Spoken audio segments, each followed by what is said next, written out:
5 times my skin color didn't kill me. 1, I am 11 years old. My cousins and I are shoplifting cap guns from Child World.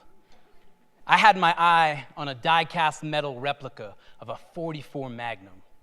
My cousin Jonathan said, "It's too big." But I popped the plastic brackets and stuffed it down my pants. We played it cool, past the register and out the door. Once clear of the plaza, we loaded our weapons, pointed at the sky. Pop, pop, at each other. Pop, pop, at passing cars. Pop, pop, pop. 2, 9th grade. Davy and I are sneaking out to his girlfriend's house at 2 a.m. Creeping between cars at the Lonsdale Plaza, we hear the officer's voice. "Stop, you're under arrest." Without the slightest care that he might unholster his weapon, we bolt into the street, around the post office, and leap the tall wooden fence behind. 3, after Jonathan's 16th birthday party, Chris is racing through the gears. His parents are on vacation, and we have stolen their car. So we wouldn't have to troop through Fairmount Projects with a bunch of weed and a case of beer. Attempting to discard the evidence, Daniel tosses a case of beer out the window. Instead of it clearing the breakdown lane and landing in the grass, the wind takes it straight back, where it smashes onto the concrete, directly in front of the cop car that has been chasing us for the last 3 blocks. Finally, Chris pulls over. Glocks drawn, 2 officers approach our car, immediately lowering their weapons when they see the white teenagers inside. We are taken to the Woonsocket Police Department, where we wait for about an hour until my Uncle David comes to pick us up. No bullets, no court, no charges. 4, 20 years old. We get to the station, and the officer pulls me out of the car, looks at my wrists and says, "Didn't I put those cuffs on behind your back?" To which I reply, "You put them on too tight. See? My wrists are bleeding. I tried to get your attention, but you ignored me, so I just slipped them under my legs. It hurts less this way." The officer slams me against the car. "What are you, stupid?" he screams. "Are you trying to get yourself killed? Some people get shot for stuff like this." 5, after Cameron gets arrested for not walking fast enough, everyone starts screaming, and the police form a line. My friend Vatic wants to know why Cameron was arrested and where they are taking him. Cameron is black, Vatic is black. Almost all the police here are white. Vatic repeats his question. Suddenly, an officer grabs him by the shirt, slams him to the pavement. 3 officers pile on top. Everyone takes out their phones. I look at the 50 people filming, and it doesn't feel like enough. So I push my way through a gap in the police line and sit down a couple feet from where Vatic is being arrested. They drag him away, and I am sure that I will be next. There are police racing on all sides, but no one ever comes to get me. It's as though they're swerving to avoid a pothole. A pristine white flower protected behind a glass case. The idea that we are living in a post-racial society is grounded in as much reality as Hogwarts School of Witchcraft and Wizardry. But my skin is a deathly hollow. It's privilege, an invisible cloak that has shielded me from death my entire life. If we were to revisit any one of the 5 true stories that I have just told, with the only difference being that my skin were black or brown, would I be alive today? We must revisit our stories.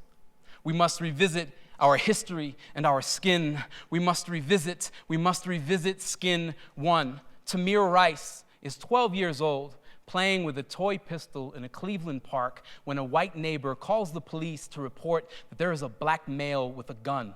White police race to the scene, firing shots into the boy's body before their vehicle even comes to a halt.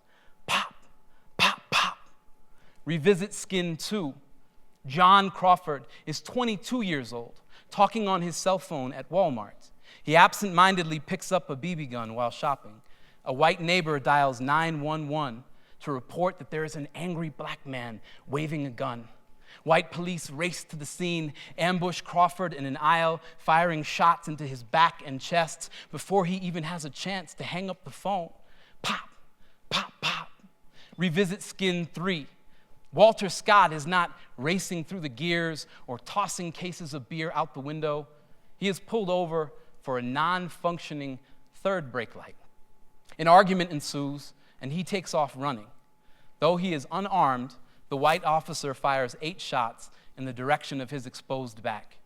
Pop, pop, pop, pop, pop, pop, pop, pop, pop. 3 of the bullets find their mark, and Walter Scott bleeds to death, face down in the grass. Revisit Skin 4. Sandra Bland is pulled over on her way to work by a white police officer for changing lanes without a signal. She is then arrested for refusing to extinguish a cigarette in her own car. When she protests the legality of her arrest, she is slammed violently to the pavement and taken into custody. But Sandra doesn't have a white Uncle David who went to high school with any of the cops in this precinct, and 72 hours later, she is found dead in her cell. Revisit Skin 5. Ramsey Orta captured extensive cell phone footage of his friend and neighbor Eric Garner being choked to death by white Staten Island police. His footage went viral, and the medical examiner declared Garner's death to be a homicide. Since that ruling, Orta has been arrested multiple times on highly questionable charges. His house has been raided. His mother, brother, and wife have been arrested. Their family lives in fear simply because he provided the world with unedited footage of how police actually conducted themselves that day. If he were to have pushed past police and interfered with the assault on Garner, as I had done when it was my friend on the ground, would he even be alive today? I don't believe there is any spike in police violence. The major difference between now and 50 years ago is that today, almost everyone has a camera phone and access to the internet. This crisis goes so much deeper than the prejudice of a bigoted coworker, police brutality, or Ku Klux Klan terrorism. There is a subconscious, institutional racism that permeates every layer of our society. I am a heterosexual, cisgendered, white male with American citizenship. These privileges make me 1,000 times less likely to be harassed, assaulted, arrested, imprisoned, or killed. They make me so much more likely to be hired for a job, to be promoted, to receive quality health care, adequate legal representation, to be invited to give a TED talk. It's not enough for white America to simply not be racist. We must be actively anti-racist. We must accept responsibility for changing the system we benefit from and take this crisis as seriously as the families of those being killed. It's time to stop defending and deflecting and listen to those attempting to teach us what we don't understand. Institutional racism is real.